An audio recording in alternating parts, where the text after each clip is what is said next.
भोजपुरी के power star Pawan Singh का 2 करोड़ का गाना आ गया। जी हाँ दोस्तों, जो सनी लियोनी के साथ में पवन सिंह का गाना आने वाला था, जिस गाने की चर्चा काफ़ी दिनों से हो रही थी, वो गाना आज शाम के टाइम उस गाने को रिलीज कर दिया गया, जिस गाने का नाम है तेरी चुनरिया।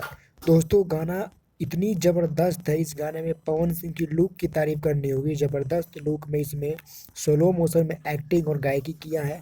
वहीं पे बॉलीवुड एक्ट्रेस सनी लियोनी की बात करें तो सनी लियोनी ने भी इस गाने में ज़बरदस्त अपनी सेक्सी लुक, अपनी बोल्ड अवतार में इस गाने में नज़र आ रही है। दोस्तों, भोजपुरी में पहली बार इतने महंगे गाने, जो कि 2 से 5 करोड़ रुपए की लागत से बनाई गई ये गाना है, जो कि ज़बरदस्त गाना है। और सबसे बड़ी खुशी की बात ये है कि ये गाना अभी पूरे इंडिया में 1 नंबर की ट्रेंडिंग में ये गाना गाना चल रहा है। पवन सिंह ने वो करके दिखाया जो आज तक भोजपुरी फिल्म इंडस्ट्री में किसी कलाकार ने बॉलीवुड एक्ट्रेस को लाकर इतनी महंगी गाना, इतना ज़बरदस्त, इतने बजट वाला गाना नहीं बनाया है। आप क्या कहना चाहते हैं पवन सिंह के बारे में? प्लीज़ कमेंट में हमें अपनी राय ज़रूर दीजिएगा। अगर आप पवन सिंह का फ़ैन है तो इस वीडियो को लाइक और चैनल को सब्सक्राइब ज़रूर करें। वीडियो पसंद आए तो वीडियो को लाइक और चैनल को सब्सक्राइब ज़रूर करें।